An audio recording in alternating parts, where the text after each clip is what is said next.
Hey everybody, what's going on? It's Chris. Thanks for stopping by. Be sure to hit the like button. If you like these series, drop in the comments if there's a matchup you would like to see.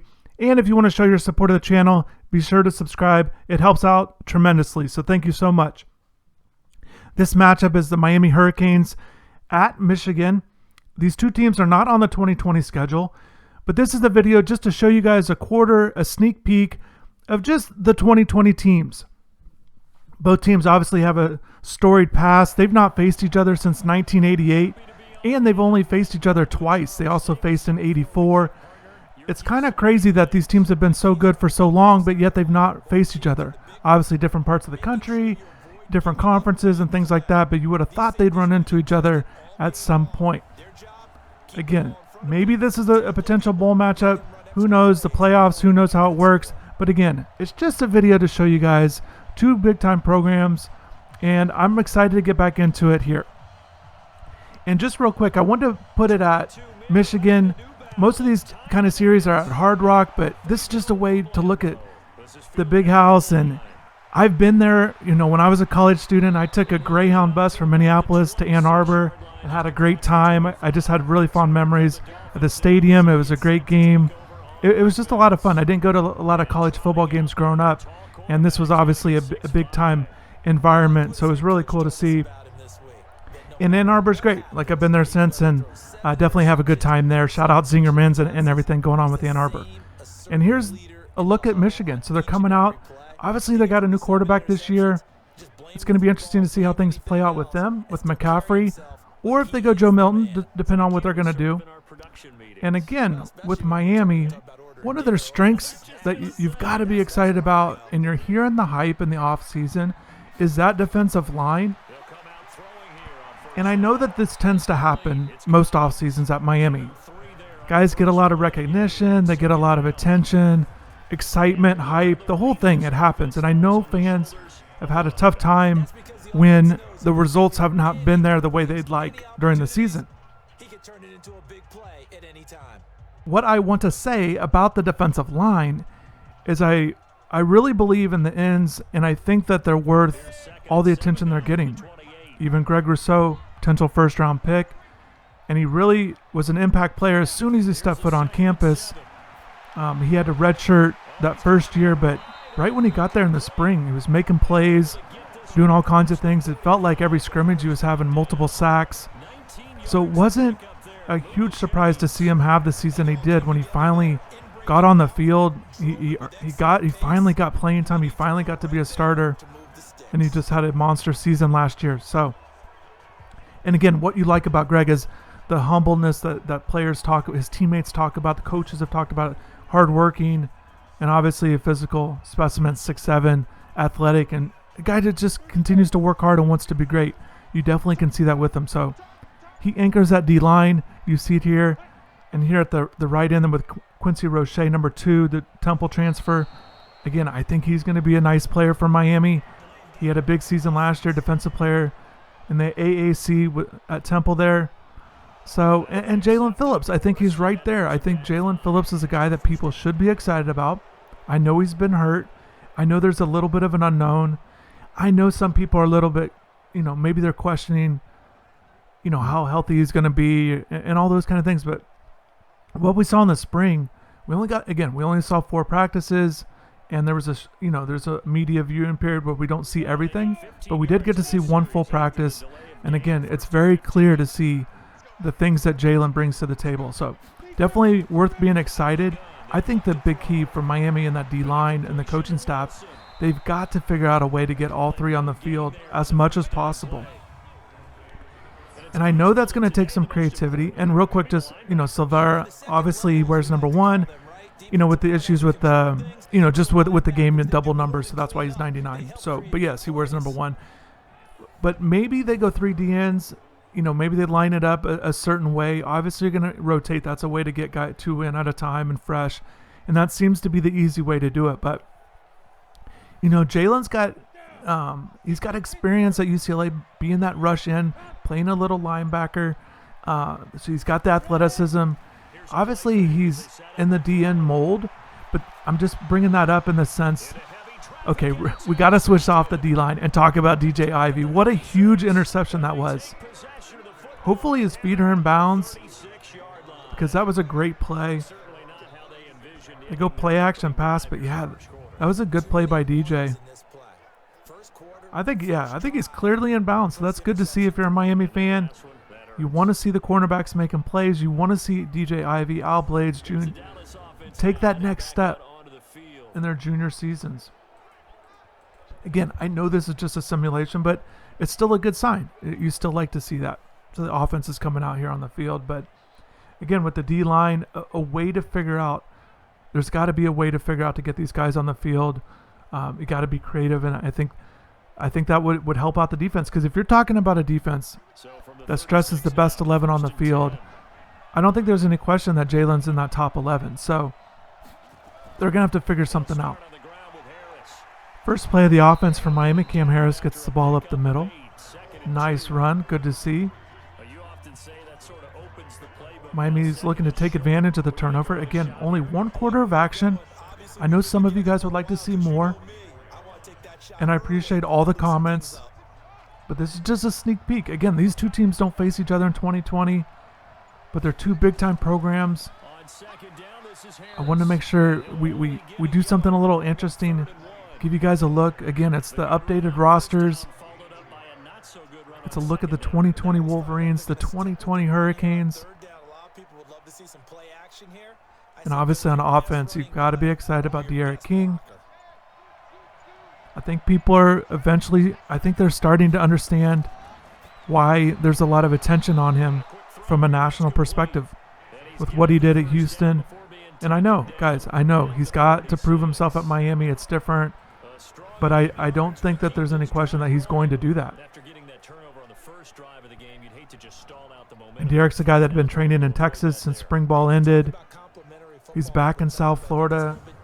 He's training with the receivers. You're seeing the videos with D. Wiggins throwing to him, working on that connection.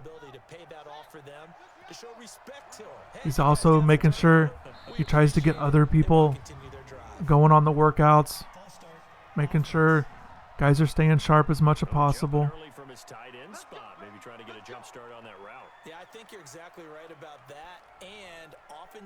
And there's other key, you just saw a look at Brevin Jordan there, number 9.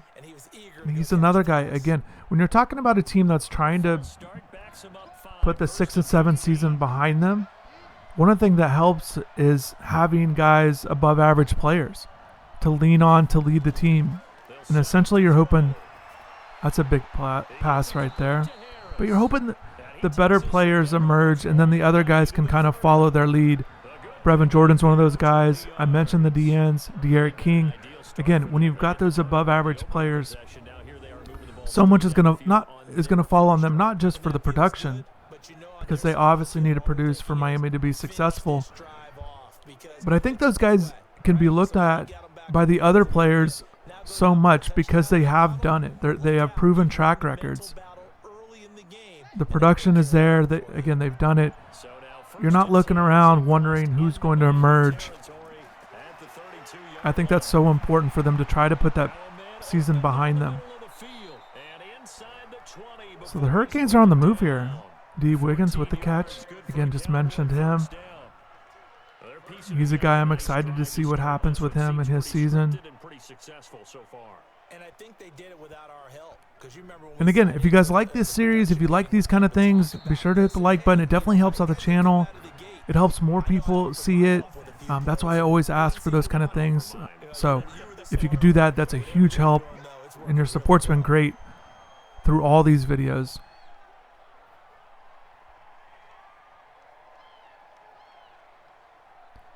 Getting a close look at the Michigan defense here.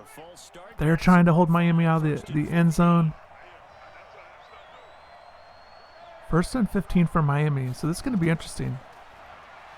And that's not what they needed right there. They go to a run to Mike Harley. Safety there on the stop. Hawkins.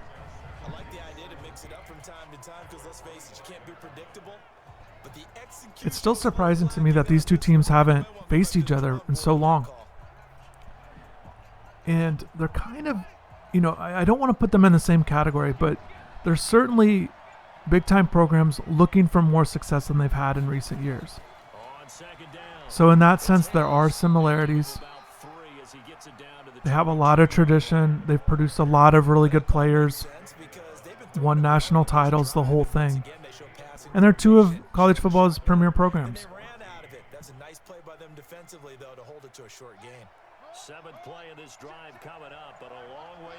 Interesting play call here. 3rd and 14, so go trips right. Oh, is he in? Look at that. Who is that? Mike Harley? That's a big-time catch. Again, hopefully replay doesn't overturn it. That looked really close. Right in the corner. Good throw by De'Aaron King. Thomas just a tad. I wouldn't say he's late, but just couldn't quite get there in time. He tried on the tackle. That was really close. I think they're going to let that stand, though. So that's what you like to see from Miami. There's, again, another good look at De'Aaron. He's excited. Yeah, it's definitely going to count. So good sign from Miami. On the road, again, it gives you guys a look at a different stadium other than Hard Rock. So that drive in total 8 plays, and it's capped off with a Cowboys touchdown. And kind of going back to the defense a little bit, you see McLeod there, Patrick Joyner, because I want to talk about the linebackers. I'm very curious to see. Obviously, McLeod's going to be one of the guys. You'd be surprised if it wasn't him to start. Feels like a lot would have to happen. But who will play us alongside of him? Because essentially Miami likes to go 2 linebackers right now, with the striker being that 7th player there in the back 7. But anyways, Sam Brooks had the 12 tackles in the bowl game. It seems like he would be the front runner to be that spot. Avery Huff is coming off a redshirt season, so he's essentially behind Sam in terms of playing time experience, but he's a guy that I think has a bright future. How soon he's ready to step into a lead role, it might take some time. Maybe he just gets a little bit of playing time this year, special teams, and then next year he steps in for McLeod. But I think Sam Brooks is the guy. Also, you've got Bradley Jennings, Wayne Steed coming off injuries. They're looking to, they're getting their opportunity to play. And both of them want to be out there, because if Brooks gets it, if Huff gets the spot, and they do well because they're younger, there's some talent to like with them, you got to figure they're going to hang on to it. So you got to figure Jennings and Steed know that, and they want to get that spot. They want to be healthy and show they can be the guys. So I think linebacker is certainly an interesting position for Miami. Looking for a crease, can't find one. Stopped at the line of scrimmage. Call it no gain on the keeper, and it's going to bring up a 3rd down. So Miami defense got a 3rd and 2. Michigan looking to keep it going. And on 3rd down, the Cowboys bring down 7-0 here. McCaffrey looking to lead the Wolverines. Now this time he'll look to throw.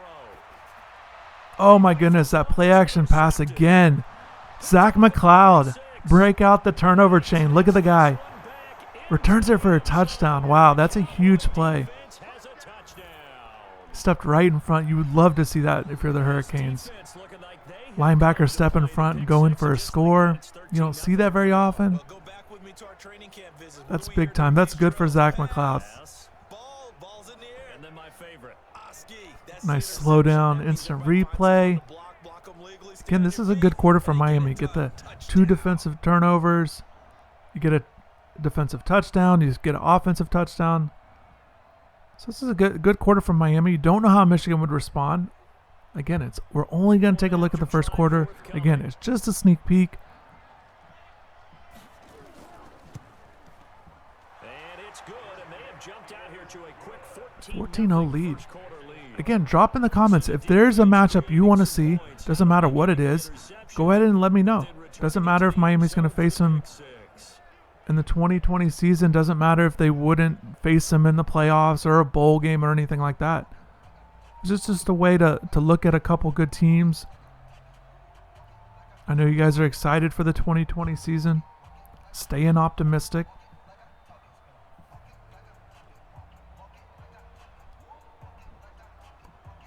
There's a look at Bubba Bolden. He's another defensive player from Miami that's looking to break out. Someone that you should be excited about. So they throw the pick six. They'll get another shot at it now. I feel like a lot of talk with Bubba, but you know, Gervin Hall, the season he had, I know he's looking to take that first year as a starter and then grow from that as well. You know, you're seeing him second on the team in tackles. He had the interceptions. Just looking to elevate his game in his junior season. So tough day for Dylan McCaffrey here. Those play action passes, he just throwing interception. The first one was just a great play by the defense and DJ Ivey. The second one right there just didn't make a good read. But they've got some time to make a couple plays here before the quarter ends. Nice spin move by McCaffrey. It's probably coming back if I had to guess. Did he lose the ball? Tough day for McCaffrey. I think that was a fumble. Yeah, they're going to bring that back on a holding call. Ryan Hayes. He's a player Michigan's looking to step up this year. They've got a good mix of returners. Some key players. Back, obviously, the receivers, you like them. They've got some guys on the D-line that are getting some draft buzz.